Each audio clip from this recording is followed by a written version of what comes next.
మేము ఎయిర్టెల్ నుండి కాల్ చేస్తున్నాం సార్. వైఫై బిల్ అనేది పెండింగ్లో ఉంది కదా, ఎందువల్ల క్లియర్ చేసుకోలేదు సార్? మేడం మా నాయనమ్మ చచ్చిపోయింది మేడం.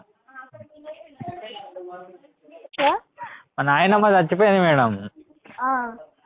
మా దినాలు చేద్దామంటే పైసలు లేవు. ఇప్పుడు ఎయిర్టెల్ బిల్ అవసరమా?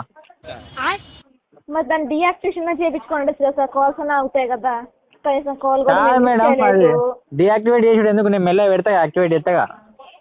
యాక్టివేట్ చేస్తారు కాదన్నాం లేదు, అప్పుడు దాకా మీ కాల్స్ వస్తుంటాయి కదా.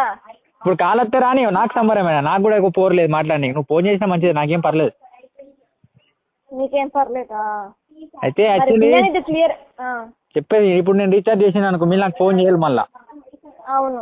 మరి మీ వాయిస్ ఇంత క్యూట్ ఉన్నది, మేము వినొద్దా? Sir please sir. మీరు బిల్లు తప్ప మిగతా అన్ని మాట్లాడుతున్నారు మేడం. ఇగో బిల్లు ఒక 2 days లాగా నేను కట్టేస్తా.